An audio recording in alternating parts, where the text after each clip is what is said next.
Discutamos el espíritu colombiano. Discutamos el espíritu colombiano. Discutamos el espíritu colombiano. Y aunque no concuerde, hermano, estrécheme la mano. Oh. Caiga pues al deck, caiga pues al deck, caiga pues al deck, caiga pues, caiga pues al deck, caiga pues al deck. Compatriotas, colombianas, colombianos, buenos días, buenas tardes, buenas noches. Queremos darles la bienvenida al primer capítulo de la primera temporada del DEC. La mesa del programa donde esperamos que entre todos discutamos el espíritu colombiano. Y dirán ustedes, ¿este man de qué habla? ¿Cuál espíritu? Pues bueno, justamente eso es lo que queremos descubrir aquí. ¿Qué implica ser colombiano? ¿De qué está compuesta la esencia que nos hace ser quienes somos? Una esencia que iremos abordando frente a lo artístico, lo musical, lo deportivo, etc. Pero una esencia que en esta primera temporada abordaremos frente a lo político. Cómo entendemos los colombianos la política, cómo la ejercemos y cómo en últimas nos vemos afectados por ella. Por eso, en cada uno de los capítulos vamos a estar trayendo a un personaje que es o ha sido parte del mapa político colombiano, para que nos ayude a dar estas discusiones. Y digo vamos porque no solo voy a ser yo, Alejandro Caicedo, politólogo y especialista en gestión pública, sino que me va a estar acompañando el parcero, BTZ. Hey, ¿qué dice toda la banda? BTZ, productor musical de acá de Bogotá. Gracias por la bienvenida y dispuestos a hablar de Colombia. Así es, y no solo vamos a estar BTZ y yo, sino que además nos acompaña el colega Joao. Mucho gusto a todos, Joao Miranda, politólogo de la ciudad de Barrancabermeja. Vengo aquí a darle un toque de la región a esta mesa tan bogotana. Y a ustedes que están del otro lado, súmense para que cada vez seamos más los que discutamos el espíritu colombiano. Ya saben, suscríbanse, comenten de qué necesitamos hablar a la hora de hablar de política en Colombia. Caigan pues al DEC, ya saben.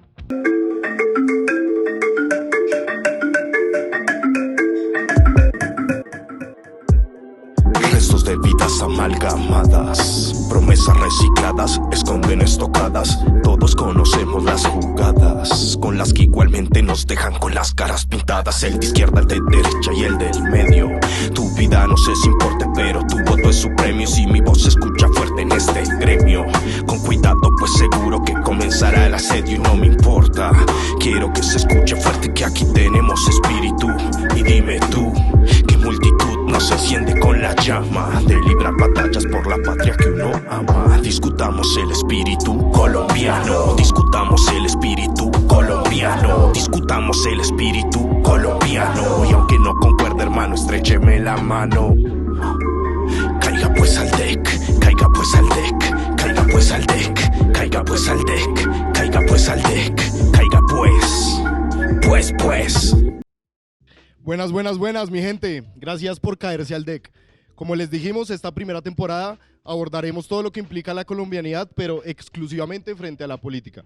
Estamos en un momento histórico donde venimos de un montón de insatisfacción generalizada del 2019, del 2021, de un montón de promesas por parte de un gobierno que prometió el cambio y la realidad pues no cambió y la forma de ejercer la política tampoco cambió. Entonces creemos que estamos en un momento donde tenemos que entender que esto nos incumbe a todos y donde tenemos que ver que esto realmente es mucho más interesante de lo que puede llegar a parecer. Así que para definir el tema de este primer capítulo pensábamos, bueno, ¿cuál debe ser ese primer tema más estructural que debemos abordar? Pensábamos de pronto en en el narcotráfico, en la corrupción, en el conflicto, pero pensamos que hay un problema estructural que subyace todo eso que, no sé, podemos decir hasta misa, pero si no hablamos de ese problema, evidentemente estamos fregados. ¿Y ese tema cuál es? Pues bueno, el clientelismo. Así que antes de decirles quién es la persona que nos va a ayudar a dar esta discusión el día de hoy, pues queremos de pronto partir de una discusión un poquito más académica, esperamos que no se aburran, así que de pronto el colega, el politólogo, si nos puede de pronto definir académicamente qué es el clientelismo. Gracias, Alejandro. Vamos a hacer esto muy ameno para todos. Básicamente el clientelismo es una relación, ¿cierto?, entre personas de diferentes clases sociales que se hacen favores a cambio de votos o apoyo político. Como el toma y dame. Exactamente, como el toma y dame. La pared. Así es un toma y dame que justamente es estructural y por eso pues pensamos que es necesario que lo abordemos. Y ya para pues decirles quién es la persona que nos va a acompañar en esta discusión, quiero que le demos la bienvenida al primer invitado. Esta vez fue Fuerte y al Medio, un personaje de toda la talla, así que quiero que le demos la bienvenida al excongresista Carlos Alonso Lucio. ¿Cómo estás? Mucho gusto. Alejandro, una alegría estar aquí. BTZ, Joao, una alegría estar. Además, un gusto ser el primer invitado de este proyecto que con seguridad va a ser muy exitoso y les va a ir muy bien. Gracias, pues Gracias, Carlos. Dios quiera, en serio muchísimas gracias por estar. Ya un poquito para entrar en materia, porque aquí lo que nos compete es la discusión, no los Sí, chismes. Nada chismes. Nosotros, digamos, para pensar el tema de este día, pensábamos un poco, no sé, en los auxilios parlamentarios de Pastrana, en la GIS política de Uribe, en toda la mermelada y en los casos de Odebrecht con Santos, en los escándalos de la UNGRD de Duque o en los escándalos de la UNGRD de Petro. Básicamente en la historia política de Colombia. Sí, o sea, todo, pero no sé, pensamos, eso es clientelismo, eso es corrupción, entonces un poquito como para empezar la discusión queríamos que tú nos dijeras, ¿el clientelismo es siempre corrupto, la corrupción es siempre clientelista o cómo es esa línea divisoria? A ver, intentemos ubicarnos un poco, digamos, como en los ejes del tema. Vamos a hablar de la política. Claro. Cómo funciona la política. Y cómo funciona y debería funcionar la política en la democracia. Sin lugar a dudas, la democracia exige una serie de elementos que otros sistemas no exigen. ¿Por qué? Porque es un sistema que debe adelantarse en libertad, que requiere una discusión pública, que ejerce un pluralismo, que tiene propuestas distintas, que cambia de gobierno, que se sujeta a una constitución. Y esa política de la democracia, que tiene esas virtudes, también tiene unas enfermedades que, digamos, han venido siendo constantes en la democracia. Yo diría que la más grave de todas es la corrupción. La corrupción. La corrupción. Y dentro de la corrupción existe un capítulo, que es el capítulo del clientelismo. Que de hecho ese era el término, y me llamó mucho la atención que ustedes lo hubieran escogido, Claro. el término como se llama históricamente. Porque en los últimos años en el lenguaje ha venido cambiando de términos, entonces ahora lo llaman la mermelada y no sé qué cosa, y las nuevas generaciones la conocen más con los nuevos términos que con el término clásico. El que es nombre propiamente dicho. Propiamente dicho, que es el clientelismo. Que es cuando los políticos que manejan el Estado, los puestos, los contratos, los recursos públicos, abusan de eso para conseguir votos a cambio de prebendas con el Estado. Pero un poquito ahí es que no sé, digamos, tú dices que el clientelismo es un capítulo dentro de la corrupción y literal yo como lo veo es como si la corrupción fuera el alimento que alimentara el monstruo y la corrupción fuera como ese gran leviatán que es lo que justamente hace que se necesite la corrupción, se necesite desviar esos recursos para que se dé esa configuración de acumulación y sostenimiento del poder que es lo que en últimas termina propiciando el clientelismo, porque justamente por eso creo decidimos irnos por el clientelismo y no la corrupción, porque el clientelismo es como más estructural y termina valiéndose de los recursos que provienen de toda esa corrupción para gestionar lo público, para sostener el poder. Entonces no sé qué piensas tú frente a esa... A ver, entiendo la pregunta. La corrupción es una enfermedad más amplia que solamente el clientelismo. Digamos que la corrupción tiene el capítulo del robo de dineros públicos. El robo en sí, digamos, de los contratos que se los roban, las obras que se las roban, el dinero, el robo de dinero. Pero la corrupción va más allá, porque tiene que ver también con la corrupción del sistema político, de las formas de relación política. Ahí afecta a más gente, no solo a una sola persona. Es decir, tiene que ver con la reproducción del sistema, al igual que el dinero. Parte del dinero que se roban lo utilizan financiando campañas de manera corrupta, comprando votos, comprando dirigentes. Al final el dinero es para hacer política. Sí. Y también para ellos. El corrupto una parte la gasta en política y otra parte Pero digamos que la corrupción, no sé, entonces esos dineros que terminan en los bolsillos de esa gente de inescrupulosa. los políticos corruptos. Claro, eso es, digamos, como para su ámbito privado y hay que guardar en sus bolsillos, pero en lo que refiere a lo público, pues esos dineros se usan para comprar la campaña, entonces yo no sé, le doy un contrato a un contratista amigo para que el 5% y ese 5% es lo que yo voy a usar para la siguiente campaña y eso en últimas pues es el sostenimiento del poder y eso creo yo se da más no por la corrupción sino por el clientelismo. Bueno, digamos que es una discusión de términos. Bueno, sí. Al final es una enfermedad de la política en la democracia. Correcto. Que termina generando, primero, pues que la plata no alcance. Segundo, que el Estado no se utilice para lo que es decir, para el bien común, para el bien público, sino que termina priorizándose el cómo se hacen favores. Tercero, contamina absolutamente las reglas del juego, porque lo que se espera y lo que dicen la Constitución y la ley, por ejemplo, en términos del servicio público, en términos del manejo del Estado, es que allí debe llegar la gente a servir, no a servirse de.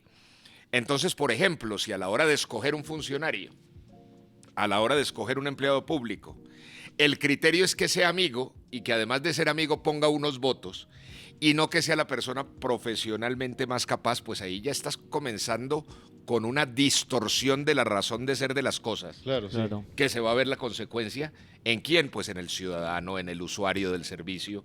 El clientelismo es una tremenda enfermedad. Sí, entiendo, ¿No es cierto? Carlos.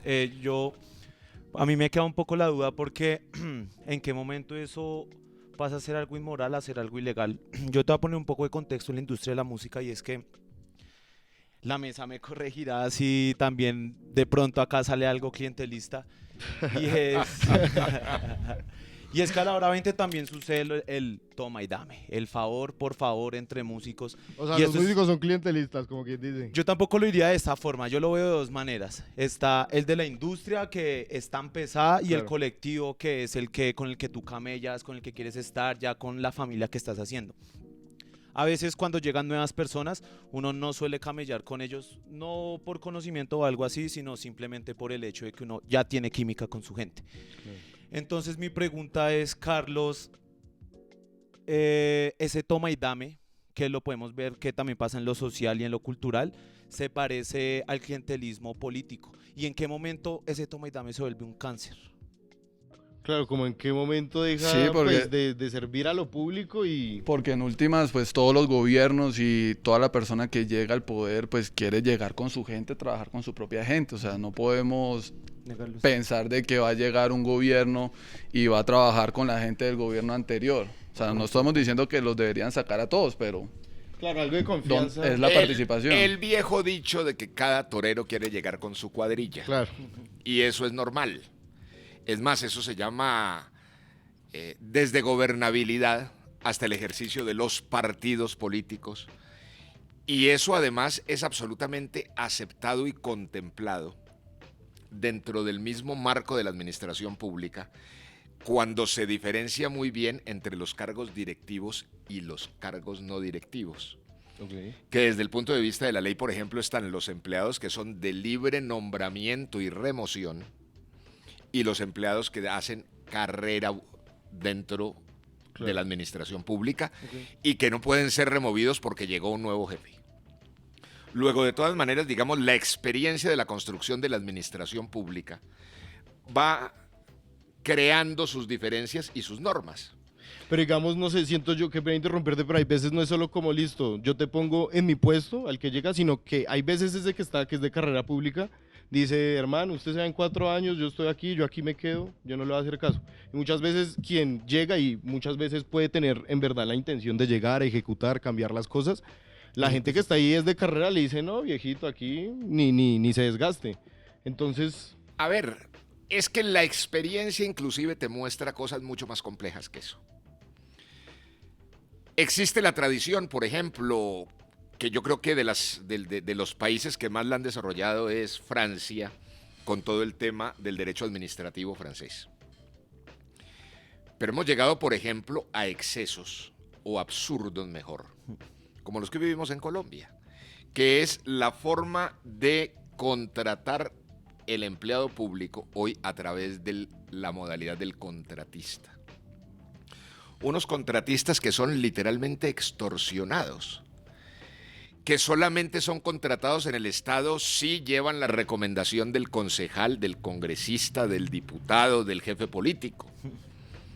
Y que además son contratos de 6 meses, de 3 meses, se los incumplen, los ponen a trabajar 1 o 2 meses gratis con tal de no perder, sin prestaciones dentro del Estado. Y muchas veces esos contratistas que Son extorsionados. y cumplen más trabajo que los que son de carrera muchas veces. Los explotan y tienen que cumplir los objetivos misionales con mayor rigurosidad que los Y demás. fíjense que ahí vemos la experiencia de que los contratan porque son recomendados políticos, no porque tengan No porque sean la experiencia. Además, generando un caos enorme en el sentido de que, primero, los contratistas no logran tener sentido de lealtad misional, porque están siempre con la inseguridad de si van a seguir o no en la institución en la que trabajan. Pero Carlos, ¿cómo hacemos entonces? Porque no podemos llegar a hacer concurso de méritos para los contratistas. ¿Sí? Y hay personas que son nuevas, no tienen la experiencia, pero igualmente quieren llegar a trabajar. Para empezar, sí tiene que haber en la administración pública un sentido de la continuidad y de la estabilidad. Si es que uno de los elementos más importantes en una institución es el conocimiento acumulado. Las instituciones son sobre todo las personas que van conociendo la institución, viviendo la experiencia, viviendo las transformaciones. Claro, está el caso del burócrata que se apoltrona y se siente intocable por tal cosa. Pero lo cierto es que cuando las instituciones pierden ese sentido misional de sus funcionarios, pierden la memoria institucional y las instituciones se van de bruces, se acaban. Ahora, siempre ha habido un cambio metódico, paulatino en las instituciones, de gente que va llegando al final de su carrera y sale, y otra que debe ir comenzando, pero que va comenzando además con la certidumbre de que puede hacer una carrera.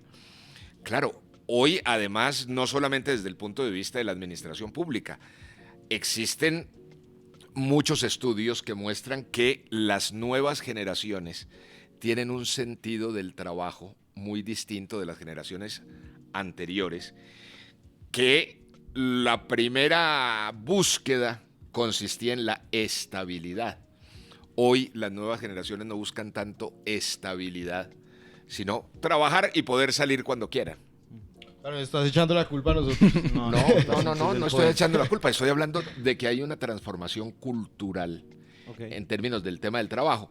Por ejemplo, hace generaciones anteriores a las nuestras, a la mía, inclusive la generación de mis padres, siempre tenían en mente la búsqueda de un trabajo a donde pudieran prosperar y pensionarse.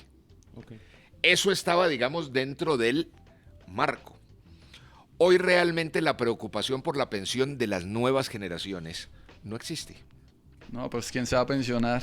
Además, con las reglas del juego de hoy, ¿quién se va a No, pero ahorita pensionar? con la reforma sí. De pronto.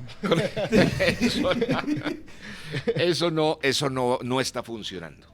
Por los tiempos, por los sistemas financieros, por un montón de cosas. Pues no sé, igual obviamente el tema cultural tiene que ver un montón y ese como relevo generacional tendrá que ver, pero creo yo, y de pronto como un poco lo analizábamos antes de este programa, es que digamos también va mucho en el modelo de Estado que tenemos. Digamos, no sé, muchas veces la gente suele decir neoliberalismo, y hay un montón de cosas del neoliberalismo que claramente han sido devastadoras para el país, pero hay ciertas cosas en cuanto a eficiencia que al menos yo considero que son muy positivas. Digamos, nuestro modelo de Estado, que es como una suerte de neoweberianismo, mezcla entre burocracia y nueva gestión pública, digamos, esa como amalgamar a lo privado y a lo público, que de nuevo, para mí, ha promovido un montón de progreso y de eficiencia en un montón de campos, pero también ha promovido que se den estas relaciones, solo que si uno se pone a pensar, antes de la Constitución del 91, igual el clientelismo ya existía. Entonces, no sé, de pronto, hablándolo en términos de modelo de Estado, ¿cómo ves tú que esa composición de la nueva gestión pública, de los contratos, de los contratistas, todo esto de las APP, cómo lo ves y qué tanto crees tú, por más de que, como bien decimos, el clientelismo precede nuestra Constitución, cómo ves tú que este modelo de Estado incida en que pues se dé la sanganería que tenemos en la política nacional? A ver, es que fíjate que son dos cosas. Uno podría aproximarse al tema hablando, digamos, de las distintas teorías generales del Estado, hablando, digamos, en términos teóricos. Que si es neoliberal, que si no es neoliberal, que si es del planteamiento político de un Estado más grande e intervencionista o no.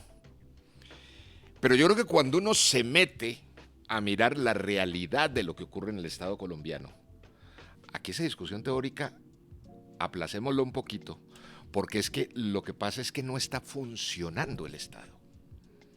Es decir, hay cosas que están convirtiéndose en inviables. Y al margen del modelo de Estado es, fundamentalmente, a mi juicio, por la corrupción política, una política invasiva. Y esto no es nuevo, Álvaro Gómez lo llamaba el régimen. Y les estoy hablando de que él llamaba eso, así el régimen en el año 90. Es decir, han pasado 35 años. Y hoy la situación está mucho peor. Para ponerles un ejemplo, el funcionamiento de la justicia. Bueno, Los tiempos de la justicia. La corrupción en la justicia. En el gobierno. Miremos el tema de los servicios públicos. Miremos el tema de los casos de corrupción en la administración pública. Miremos lo que decíamos ahorita. El modelo de hacerlo a través de contratistas, que además en cada periodo electoral se multiplican por clientelismo puro y duro. no, y ahorita están aprovechando antes de que empiece la ley de garantías. Miren las cifras que hay. Creo que este gobierno tiene 700.000 nuevos cargos. Sí. Todos por cuenta del presupuesto. No caben en las instituciones públicas los nuevos contratados. Han tenido que inventarse una especie de pico y placa de los escritorios. Y mientras Eso es tanto, demencial. Y mientras tanto, los recursos para inversión se disminuyen. Vengan, pero es que no podemos tampoco caer en la trampa de pensar que solo Colombia es clientelista y que esto solo es en Colombia. En Europa también, Sí, pero en aquí ya nos damos garra. en todos los países. ¿Y qué es lo que pasa? Yo siento que es eso que nosotros llamamos clientelismo también es una forma de gestionar la política, Sí. ¿cierto? Entonces, tenemos que... Es que yo siento también que a la hora 20 ese político que aparece de vez en cuando y que reparte favores es el que también está para ciertos barrios o ciertos pueblos. A ver, Es el único que termina llegando. a ver, inclusive BTZ en eso que preguntas. A ver, el político que concede favores. Sí. Pero también necesitamos pensar en términos del Estado que presta servicios. Es que ¿dónde está la cosa? Y si es un sistema político. Claro que es un sistema político. Y uno entiende además que los partidos intenten acceder a manejo de sectores del Estado y a la presidencia de la República. Pero tiene que tener un límite ético que a su vez es un límite jurídico y constitucional. Es decir, lo que no se puede aceptar entonces, el que ganó tiene derecho a manejar el Estado como le dé la gana. Es que ese es el problema. Claro. Y lo que tú decías, como priorizar realmente esa ética del servicio público, porque el problema, digamos, muchas veces se piensa como, bueno, ¿y qué pasa si es lo único que sirve? Al fin de cuentas es lo que termina conociendo la gente y la forma en la que termina relacionándose con la política. Pero el problema, creo yo, es que cuando el clientelismo es la única forma que conocemos de acceder a lo público, pensamos o entendemos que la única forma de que nuestros derechos, digamos, los atienda un Estado, sea subordinándonos a un tipo que diga, vea, ahí le voto un tamal, ahí le voto un contrato, ahí le voto... ¿sí me Mira, entiendes? nosotros históricamente hemos sido en Colombia tremendamente permisivos con una serie de enfermedades de la política que están haciendo crisis. Es decir, hay que tener claro que el hecho de que sean enfermedades que han existido siempre no quiere decir que cuando se pasan de un límite te ponen en riesgo el cuerpo social. Les voy a poner un ejemplo. El tema de la compra de votos. La compra monda y lironda. El billete de 100.000. Las tulas. Las tulas en los días electorales y ese tipo de Las cosas. bolsas negras. Para empezar, que además eso se habla, se escribe en los medios, se discute, los partidos lo aceptan. Se hacen los de la oreja mocha. Hay zonas donde prácticamente eso está aceptado. La costa atlántica, el Pacífico. Lo cual no quiere decir que sean las únicas regiones. Eso lo hay en muchas partes. O sea, estamos hablando es como de esos clanes políticos regionales. Que además te digo una cosa, clanes y no clanes. Es decir, muchas veces es el que se lanza al consejo empezando carrera política y resulta que tiene una tula propia o prestada. Legal o ilegal.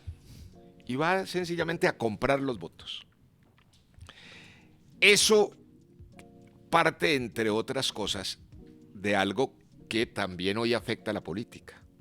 Y es una inmensa ignorancia y falta de calidad política de los dirigentes políticos. Porque es que no entender, entre otras cosas, la necesidad de la educación cívica, de la educación de la sociedad para la democracia, es un tema clave. Miren, aquí que estamos hablando, digamos, del ABC de las cosas. Claro. La democracia no puede sobrevivir si no hay una educación de la sociedad para vivir en democracia. Eso que nosotros llamamos ciudadanía, eso es una cultura, eso no es una condición natural del ser humano. El ser humano no nace ciudadano. Y de hecho el concepto de ciudadanía no ha vivido en la mayor parte de la historia de la humanidad. La ciudadanía es una educación de tolerancia, es una educación ética. Entonces, por ejemplo, la persona que vende el voto es, para empezar, una persona de una ignorancia inmensa. Y es una persona de una ignorancia inmensa que, entre otras cosas, no sabe cuánto le costó a la humanidad, históricamente, la conquista del voto universal. Las mujeres pueden votar del año 57 para acá, después de unas luchas inmensas, aquí y en el mundo entero, Joao. Luego, cuando tú ves a una mujer vendiendo el voto, Sí, la verdad. es decir, eso es entre ignorancia e ingratitud histórica enorme. Pero Carlos, ¿y si esa persona tiene una necesidad, cierto? No, mira. ¿Cómo hace entonces para...? Porque No, es que no, si no, se no, porque pasa por ese poner el medio- peso únicamente yo- sobre por la ese- ciudadanía No, es un poco injusto. mira, por ese lado vamos justificándolo todo. Es decir, porque hay unas que tienen una enorme necesidad y no venden el voto, y hay otras que no tienen tanta necesidad y sí van y lo venden. Obvio, es que claro. Por ejemplo, si hiciéramos, Joao, el estudio de un día de elecciones, ¿en qué se gastan los 100.000 pesitos de la venta del voto? Te aseguro que el 90% se van a bebérselo. En guarito. Entonces no le metamos, digamos, anarcojipitrosquismo a la friega No, esta. pero Carlos Alonso. No, Carlos cierto. Alonso. Más allá de eso, yo no digo, no, sí, pobrecito el que vendió el voto, ay, entendámoslo, obvio no. O sea, más allá de que es culpable, evidentemente es un imbécil que está vendiendo el voto. Pero entonces cargarle la culpa al ciudadano me parece, cuando menos, injusto. No, Entonces, es que ¿desde dónde? para empezar. Pero espera, déjame un poquito construir la idea. Porque digo, ¿desde dónde sale esa motivación? Porque, por ejemplo, a mí, que me fascina la política, yo jamás he estado en ningún partido político, porque a mí, ¿cuáles ideas? Digamos, yo como dice Fito Páez, no pertenezco a ningunismo. Pero de pronto, con lo que más me representa es el liberalismo. Y un poco cuando te invitaba yo a este programa, te decía, y yo yo a ir al Partido Liberal, a la caja chica de César Gaviria. Entonces, si también el país, los partidos políticos no nos ofrecen propuestas seductoras, interesantes, ideas que trasciendan, un proyecto de país, entonces la gente como va a decir, ay no, pues sí, igual esa gente siempre hace lo mismo, entonces ¿hay qué? A ver, mira, pero es que todo análisis no tiene que conducir a echar la culpa. Aquí no estamos haciendo un juicio. Pero si buscando Aquí soluciones. aquí lo que estamos haciendo es un diagnóstico. Es decir, por donde lo pongas. Yo no estoy diciendo si tiene la culpa o no tiene la culpa. Lo que estoy diciendo es que vender un voto No, está malísimo. es un acto de ignorancia para empezar. Ahora, los partidos políticos y las dirigencias políticas a lo largo de la historia, porque esto no nació ayer, no se han encargado de generar la educación social, la educación cívica, para que esto no ocurra. De alguna manera, a los que llevan 50 años comprando votos les es funcional mantener un pueblo ignorante que les siga vendiendo el voto. Es que fíjate que la cosa se vuelve sistémica. Claro. O sea, como tal lo que está dañado, tú dices que no es el clientelismo, sino es el sistema como tal lo que está averiado. Porque lo que dice Alejo es cierto, o sea, a la hora 20, para el ciudadano y para la gente, de esa es la única forma en la que puede acceder al Estado, del clientelismo. De hecho, Entonces, termina degradándose todo. claro. Mira, yo veo los dirigentes de hace 40 años en el país. Por lo menos se esmeraban más en formarse y en poder expresar una idea sin interrumpirse. Cuando definitivamente la única dinámica de la política es ir a comprar el voto, ¿para qué estudian? ¿Para qué van a expresar una idea en un barrio si es que ese no es el problema? Entonces, de lo que se encargan es de volverse expertos en buscar la plata para comprar el voto, y formarse les importa un carajo. Entonces, cuando ese dirigente llega a tener que legislar o a tener que gobernar, pues es un desastre, comenzando por la ignorancia del propio dirigente, para no hablar ni siquiera de la corrupción de ese dirigente. Bueno, Carlos Alonso, pero cuéntanos un poco de tu historia ya en el Congreso. ¿Cómo veías tú que se movía la cosa? Los favores y eso, porque Sí, como para aterrizar la discusión. siento que estamos hablando un poco es de los ciudadanos y estamos dejando al lado el verdadero clientelismo que es entre el Ejecutivo y el Legislativo y los entes de control. O sea, dentro del mismo Estado ellos se hacen los favores, obviamente dicen que para garantizar la gobernabilidad, ¿cierto? En todas las ramas del poder público. En todas las ramas del poder público. De hecho, hoy existe la discusión de si no fue un error en la Asamblea Nacional Constituyente haberles dado a las altas cortes funciones electorales. Como por ejemplo las funciones de presentar ternas para las cortes y ese tipo de cosas. O sea que eso se circunscribe no solamente al Ejecutivo y al Legislativo, sino realmente hoy a todo el aparato del Estado y obviamente a los órganos de control. Ahora, los congresos de la República nunca han sido los paraísos terrenales. Sí, se sabe. En ninguna etapa de la historia. Pero ha habido unos mejores, unos regulares y unos peorcísimos. Pues estamos hablando de Es los decir, cupos indicativos Es decir, de Pastrana. no en vano, en este momento, un presidente de la Cámara y un presidente del Senado están presos por corrupción, por haber recibido plata para votar, para manejar unos debates parlamentarios, plata desde el Ejecutivo. De hecho, un poco allá queríamos ir porque, si bien obviamente la ciudadanía, lo que veníamos hablando, pero un poco lo alarmante es ese trato clientelista entre las ramas del poder. No sé, por ejemplo, ahorita la elección del magistrado. Petro, que supuestamente venía a lograr un cambio, no sé qué, y el cambio cuál es, y lo que digo, nuevamente, la realidad material no se ha transformado. Pero ese clientelismo tan rampante, el tipo se está descarando. Entonces, no salió la del Valle del Cauca, la que yo quería, entonces 3 ministros para afuera.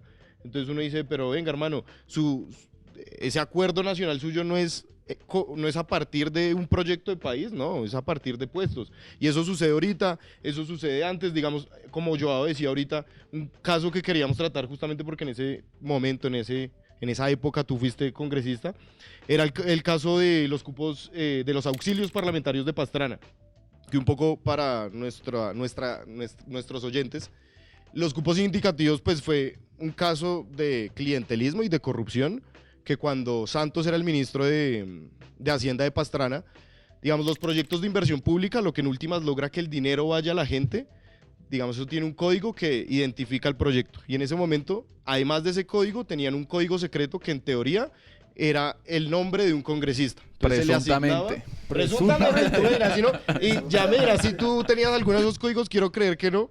Pero entonces, supuestamente, se le daba el contrato a alguien del legislativo para que ejecute, que yo no sé, alguien del legislativo que tiene que estar haciendo, ejecutando, y se lo dan no solo para que tenga el rédito político de, venga, yo soy el que llevo las obras, sino pues que además para lo mismo, yo tengo un contratista amigo para que le dé el contrato, para que el gobernador le dé el contrato, nos dé el 5, Toma y dame. recursos, más recursos para más campañas, más poder. Entonces, como, digamos, como un poco cortar con ese ciclo, porque obviamente estamos generando un diagnóstico, pero la idea de hablar de política en esta primera temporada es porque vemos que el país está en un momento crítico y porque, no sé, yo creo que desde que tenemos la Constitución nunca habían habido reclamos tan importantes, incluso de gente del gobierno, de una constituyente. Entonces, ahorita que tú te referías a algo que dices tú quedó mal configurado desde la Constitución, esta lógica, esta relación tan pútrea que hay entre las ramas del poder, ¿se puede solucionar vía reformas o constituyente? ¿Qué se hace? Echando a todos. A ver, dos cosas. Uno, yo nunca he hecho clientelismo. Bueno, qué bien que lo aclares. gracias. No, tú lo sabes. Tú lo sabes. No, pero yo lo sé, pero toca que la gente lo sepa. Pero además porque yo siempre he hecho una política de opinión, yo vengo de otra historia, en fin. Esto tiene una historia anterior. ¿Y por qué se volvió números y se llamó cupos indicativos? Miren. Por favor.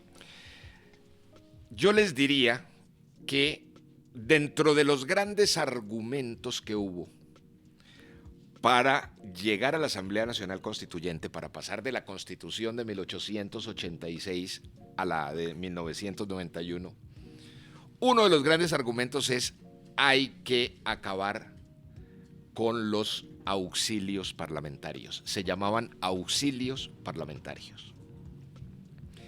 Y dentro de la lucha contra el clientelismo, en aquel entonces, en un país frente nacionalista, bipartidista, pues entonces se prohibieron los auxilios en la Constitución del 91. Se prohibieron, fue un tema.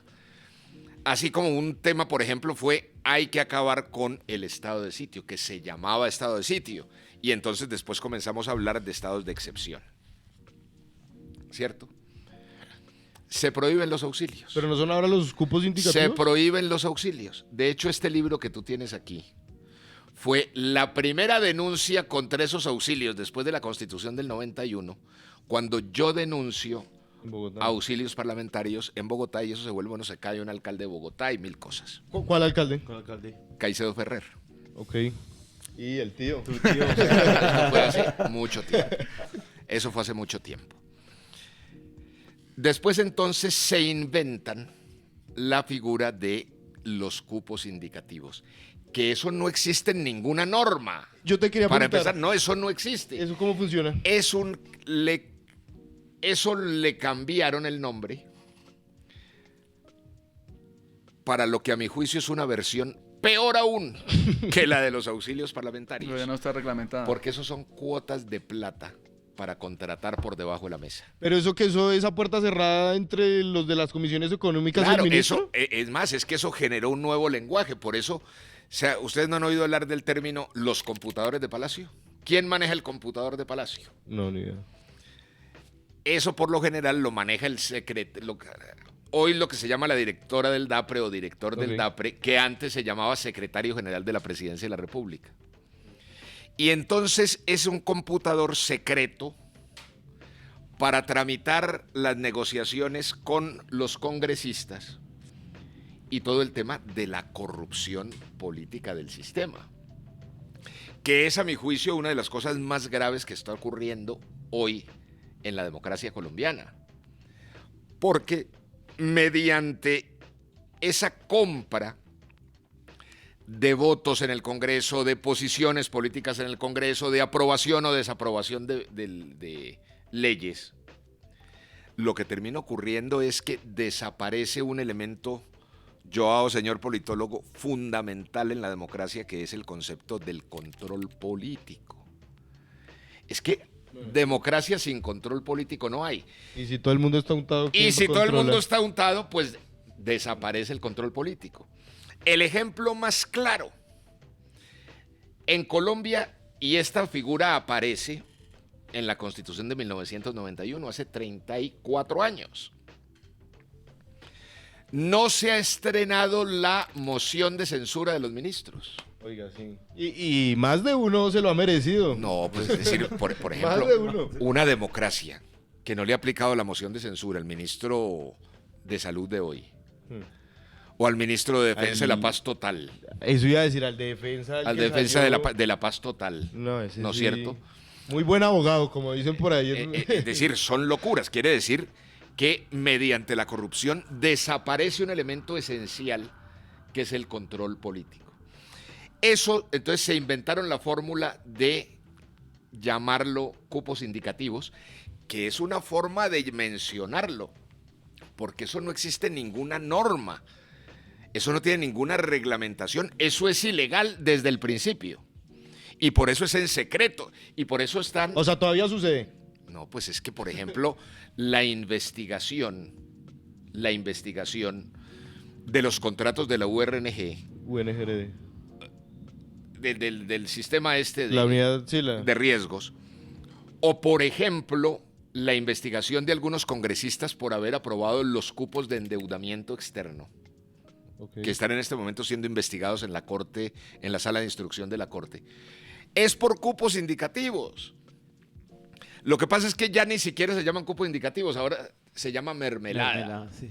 Ok, pero Ya ha venido digamos cambiando de nombre, pero es básicamente lo mismo. un poquito para hacer No, el juego y eso que a mi juicio es peor. que los cupos indicativos. No, que los auxilios parlamentarios de la Constitución del 86. ¿Qué era? ¿Cómo funcionaba eso? Un congresista tenía un cupo que se crearon en la administración de Lleras Restrepo, que dispusiera de unos recursos del Estado dentro de sus territorios. Entonces, por ejemplo, decía, mire, con base en estos recursos públicos que maneja tal congresista, se va a hacer la escuela o el puente o la Casa de la Cultura en el municipio tal. Y después, entonces, con base en esa obra, el político quería que lo apoyaran electoralmente. Eso era por encima de la mesa. Con todo y lo que uno pudiera cuestionar ese esquema no era secreto, ni era un tema de conspiración y de corrupción. Todo el mundo sabía que ese auxilio parlamentario, que era del parlamentario X del Valle del Cauca, se había gastado o invertido haciendo una pavimentación en el municipio de Tuluá.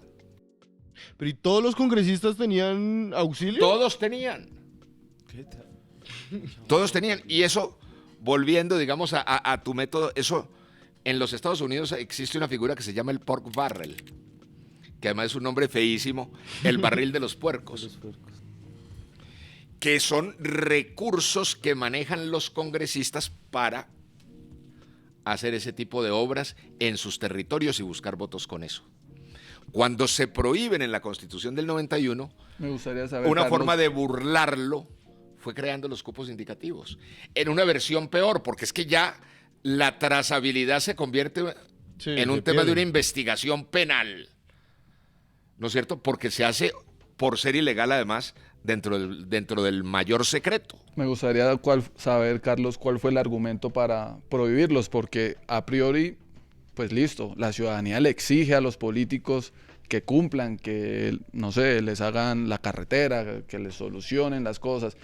Y no me parece un mal método que los congresistas, aunque pues su labor es legislar. que tienen que estar haciendo ahí. Sí, es legislar, pero ellos también, no todos pueden ser de opinión. Sí, las personas también tienen que ver gestión, Pero no- resultados. Entonces, me parece que no es un sistema tan malo. ¿Cuál fue el argumento que dieron A para ver, cambiarlo o en prohibirlo? aquella época, que era otro país, estamos hablando de 1990-91, la política era absolutamente distinta de hoy.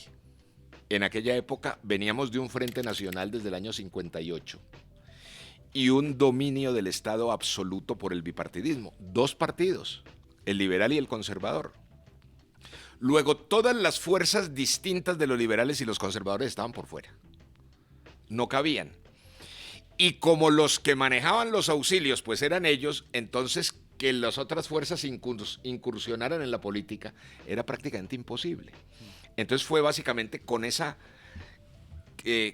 argumento y esa lógica de decir, mire, el desbalance en términos de la competencia política es tan grande que quitemos los auxilios para ver si nivelamos. Ese fue el raciocinio de la época. Y lo nivelamos. Y sí. Y mire lo que pasó. Ahora, sobre lo de la gestión, yo también creo, es decir, hay unos sectores de la política que le exigen al dirigente político gestionar. Resultados. Pero eso Gestionar. también pasa porque el votante no sabe qué tiene que hacer cada integrante de qué rama del poder, o sea, qué tiene que estar exigiéndole a alguien, a un congresista que lleve proyectos, o sea.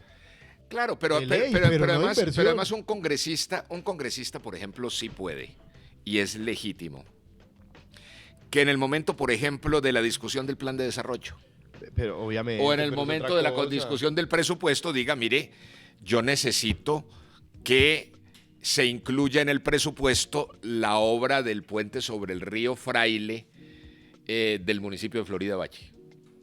Eso No, es pero legítimo. eso está perfecto. Y eso es gestión. Eso está perfecto. Eso es legítimo. Pero entonces la gestión de esa manera.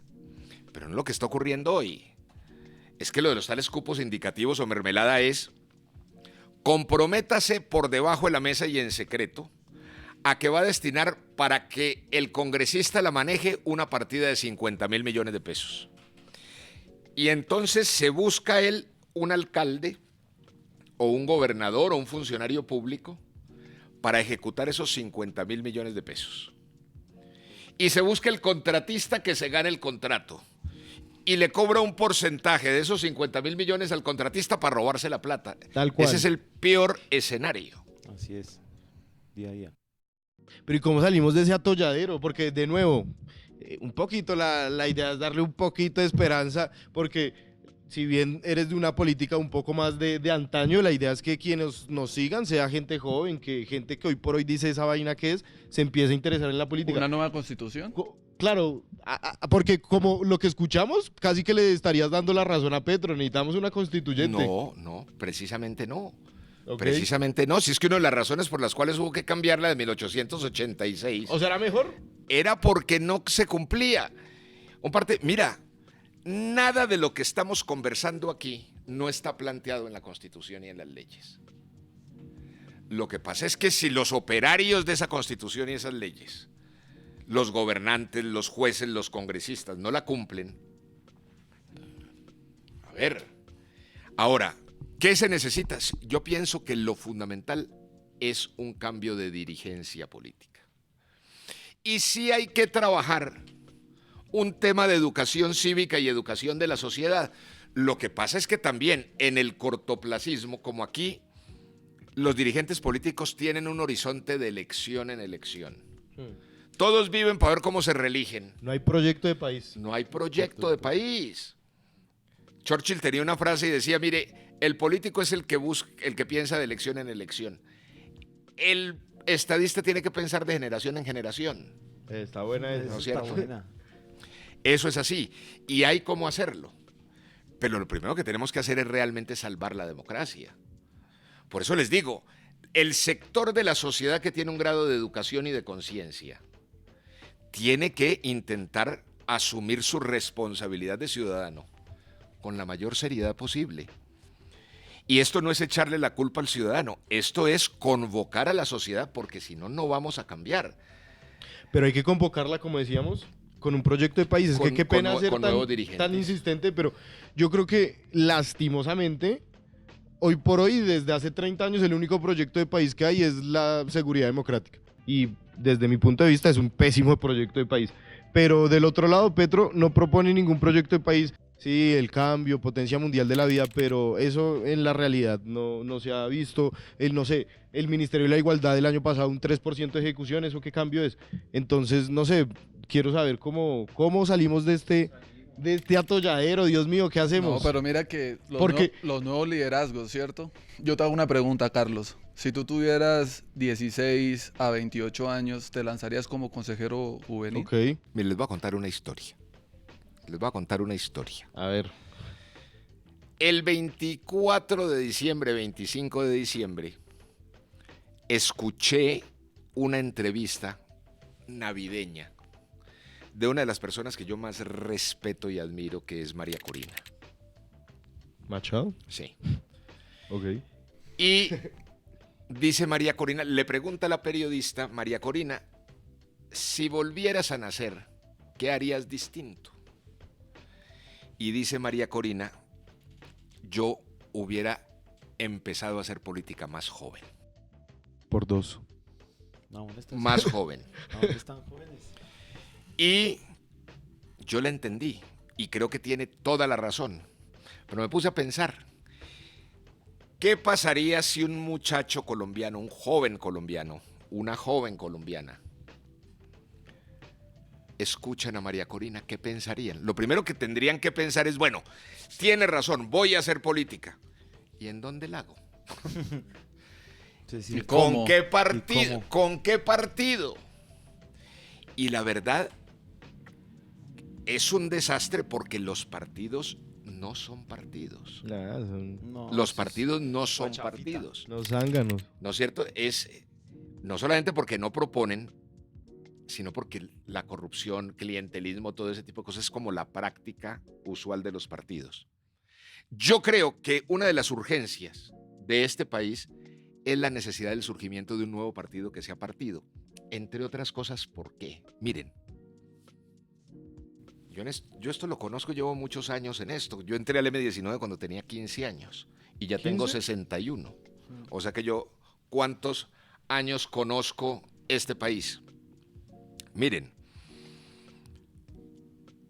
necesitamos que surja una fuerza nueva que se ocupe. Más que de poner presidentes y de tener todo ese tipo de cosas, que se ocupe de formar líderes nuevos. Eso no es espontáneo. Es decir, un partido que se salga de ese corral que hoy llamamos la política y sea un partido que represente a la ciudadanía. ¿Y por qué no haces eso tú? ¿Por qué no Sí, apuestas ¿cómo así? por ¿Por qué esa, no apuestas tomar otra la vez? batuta y... Primeras ideas. Esperen y verán, porque estamos... Lo que pasa es que todavía no he dicho esto Hay cuña públicamente, en el pero, Dale, dale. pero yo creo porque- que vamos a dar pasos en ese sentido. O sea, ¿vuelves a la política? Vuelvo a la política. Ay, Sí. ay, ay. Mire, ¿Y con qué porque- partido? anuncio, ¿Con qué partido? primicia. Ah, es que ese es el Primera tema. primicia del DEC, ojo ahí. Vuelven. Mentira, pero si te incomodamos no es la idea, pero sí un poco de pronto también como para ir cerrando, sobre todo si nos dices que tú piensas cómo adentrarte de vuelta en la política, cómo, si ya dijimos que no pasa por un fetichismo legalista y leyes, sino ejercer un mejor ejercicio de la política, que digamos, como cuáles serían tus cartas, ¿qué hay que hacer? ¿Por dónde? Porque un poco también lo que te preguntaba Joao, ¿cómo se pueden formar mejores liderazgos? No solo digamos de tu ejercicio de la política, sino como una persona que proyecte esa necesidad en los jóvenes de meterse a la política y eso. No, es que lo primero que hay que hacer, Alejandro, en serio, es multiplicar los liderazgos, que es, entre otras cosas, salirnos del esquema absurdo y atávico históricamente de creer que esto se resuelve con caudillos. El caudillito de barrio o el caudillo de ciudad o el caudillo de... No, hay que tener equipos dirigentes. Y eso no se improvisa. Hoy, ¿qué hacen? Hoy, ¿cómo escogen los candidatos a los consejos los partidos? No sé, vendiendo el curul. Se van de pueblo en pueblo mirando a ver quién tiene 10 boticos o 10 pesitos.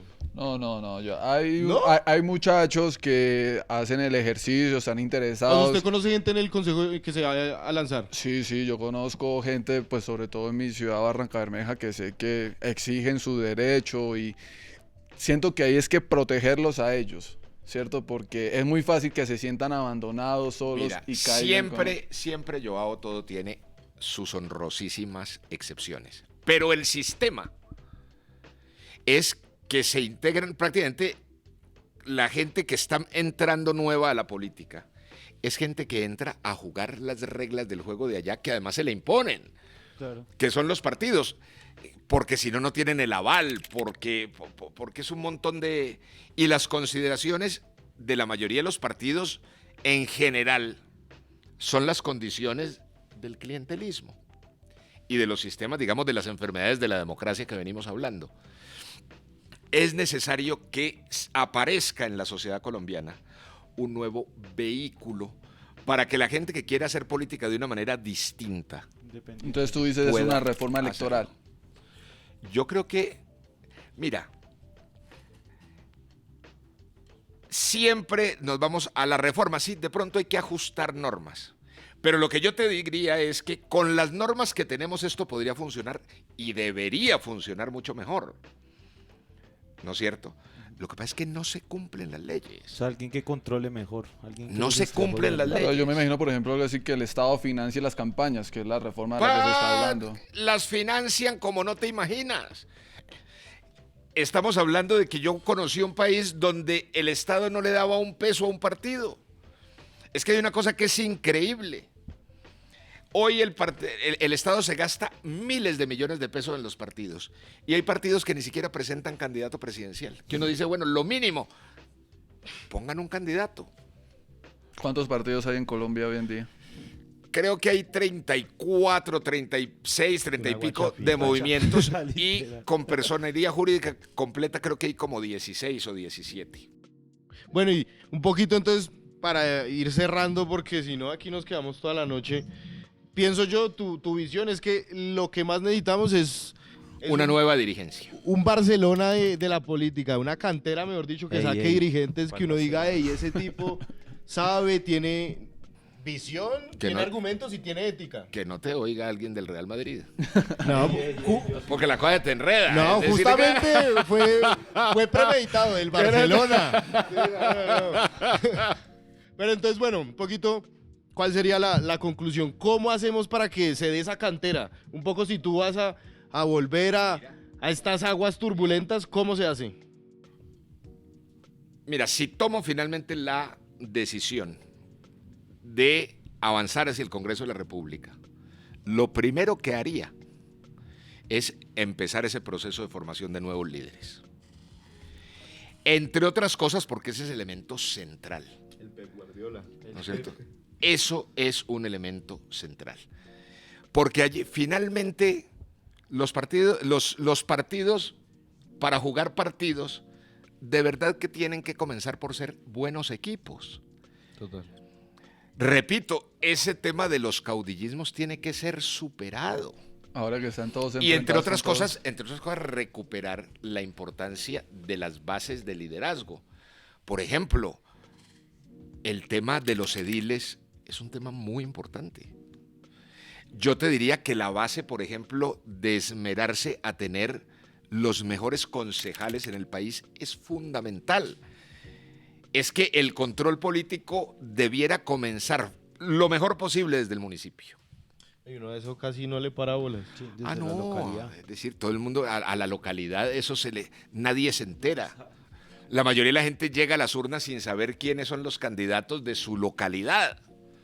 Es un tema de educación cívica. Mira, uno puede hacer propuestas para allá, para mañana, pero al final la democracia es del tamaño de la educación de la sociedad.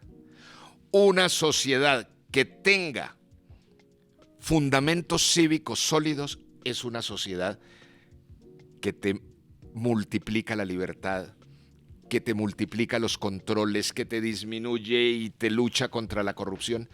Mientras eso no ocurra, la cosa va a ser muy complicada. Entre otras cosas porque, por ejemplo, el criterio de la votación se te degenera. Es decir, cuando tú miras las razones por las cuales mucha gente ha votado por...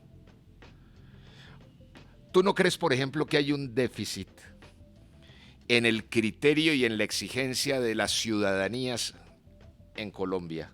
Por ejemplo, para exigir la mejor calidad posible de los elegidos. Es que hemos elegido unas barbaridades. Mi culpa. Se han elegido unas barbaridades. Ah, no, porque me parece simpático el tema, porque hay que vivir sabroso, porque temas que se sabían desde el principio. Después no es que, es que me equivoqué. Sí, y siempre se puede enmendar. Pero lo que también es importante entender es que estaba dado todo para no equivocarse. Y la sociedad no quiso verlo. Es decir, ¿Cuándo? por ejemplo, en el 22, en la elección de Petro. Pero, Yo te hago una pregunta, a ver, ¿No vieron las manos de Petro con las bolsas llenas de plata de unos contratos en un cuarto oscuro? ¿Se vieron o no se vieron? sí, pero también vi... Y entonces después decir uno que se sorprendió absolutamente por lo que pasó en tal institución y en tal corrupción, uno dice, bueno, tal vez si se hubiera analizado mejor. Pero es que yo también vi, y si bien no voy a defender a Petro ni mucho menos, pero yo también vi a su contrincante que desde mi juicio era una persona que quería ser presidente para huirle a la justicia. A Rodolfo Hernández, que en paz descanse. Pero para mí el gobierno de Petro ha sido paupérrimo, pésimo, no sabe gestionar. Pero yo lo voté y yo lo volvería a votar si se enfrentara contra Rodolfo, porque, digamos, tenía que alternarse el poder. Y el tipo fue muy buen congresista, se dio la pela por la democracia durante 30 años después de movilizarse. Lo que hablamos ahorita. Imaginémonos unos partidos políticos, además financiados por el Estado, porque son miles de millones de pesos los que se gasta el Estado en eso, que termina dejando a la sociedad en la encrucijada de escoger entre Rodolfo y Petro. Ese es el diagnóstico del fracaso de la política. Buen punto. Bueno, Aunque también yo creo que eso es como una muestra de que estábamos cansados, ¿no? De la Es que misma sí. charla, de los mismos de antes, de esta venta del narco, De de los volvernos como De Venezuela. los apellidos ilustres que tampoco O sea, nos también siento solucionaron. que eso todo esto se dio también y tenía que haber pasado y es mejor que haya pasado ahorita que después. BTZ, mira, yo entiendo, es decir, es explicable. Hay muchas formas de explicarse las cosas. Pero eso no quiere decir que no se repare en dónde estuvieron los errores.